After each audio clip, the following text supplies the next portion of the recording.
Halo Bor, kembali lagi di Narasi Merah, narasi mengulas seputar sejarah. Jangan melihat sesuatu berdasarkan covernya. Begitulah peribahasa yang cocok untuk pembahasan kali ini. Terciptanya kemerdekaan Indonesia terjadi melalui dinamika sejarah yang panjang. Dalam upaya mempertahankan kemerdekaan tidak hanya dilakukan oleh kaum terpelajar, melainkan berbagai kalangan turut serta mengambil peran, tidak terkecuali tunasusila atau pekerja seks komersial. Pekerja seks di masa revolusi mempunyai peranan yang cukup penting. Pasalnya mereka adalah orang-orang yang paling berdekatan dengan lingkungan musuh. Hal tersebut tentu sangat menguntungkan, di mana mereka dapat mengumpulkan informasi serta menyabotase pihak-pihak lawan.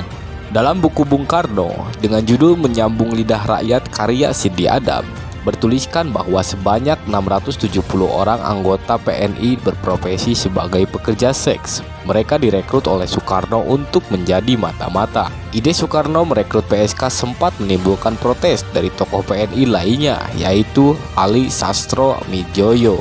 Namun pada kenyataannya para pekerja seks tersebut mampu berkontribusi dalam Partai Nasional Indonesia dengan menjadi intelijen yang patuh. Soekarno juga menegaskan pelacur adalah orang-orang penting. Anggota lain PNI dapat kulepaskan, akan tetapi melepaskan perempuan lacur, tunggu dulu.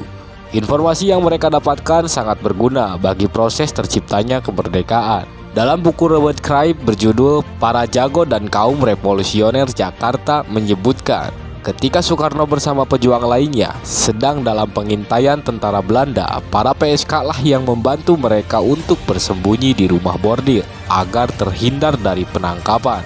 Perjuangan mereka terus berlanjut. Pada tahun 1945, Laskar Rakyat Jakarta Raya atau LRJR dibentuk. Mereka mendapatkan amunisi senjata dari para pekerja seks di Kecamatan Senen. Senjata-senjata tersebut merupakan hasil curian dari tentara Hindia yang diselundupkan lewat Singapura dengan bantuan pelacur Kecamatan Senen. Sementara itu, selain Soekarno dan Laskar Rakyat Jakarta Raya, ada juga Mustopo yang memanfaatkan pelacur sebagai media untuk perlawanan. Kala itu, membludaknya pengungsi ke Yogyakarta sebagai akibat dari pembagian wilayah serta pindahnya ibu kota, dan sejumlah pertempuran di masa revolusi membuat Jogja semakin sesak. Padatnya jumlah penduduk Jogja berdampak kepada tingginya angka kriminalitas. Mustopo kemudian berpikir untuk mengakomodir hal tersebut dengan mengajak perampok, maling, copet, dan pekerja seks untuk ikut berjuang bersama dengan membentuk Barisan P. Dengan bantuan dari TB Simatupang, Barisan P kemudian dilatih dasar-dasar kemiliteran. Sekitar 100 personil Barisan P yang terlatih pindah mengikuti Mustopo ke Subang. Mustopo menamai pasukan itu Terate, Tentara Rahasia Tertinggi, yang terbagi menjadi dua barisan, yaitu Barisan Maling atau BW dan Barisan Wanita Pelacur atau BWP. Mereka yang ahli maling ditugasi untuk mencuri rumah orang Belanda dan pejabat pribumi yang pro kepada Belanda. Hasil curiannya digunakan untuk mendanai revolusi. Sementara para pekerja seks ditugasi untuk menghancurkan musuh dengan menjadi mata-mata dan menggali informasi di atas ranjang. Tidak hanya itu, mereka juga dituntut untuk melakukan aksi sabotase. Aksi Barisan P tersebut menimbulkan kekacauan di kalangan tentara Belanda.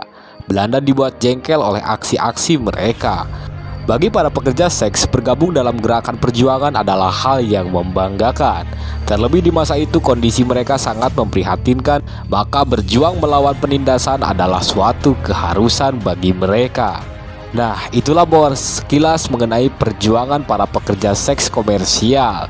Salam sejarah, jangan sekali-kali melupakan sejarah Bor.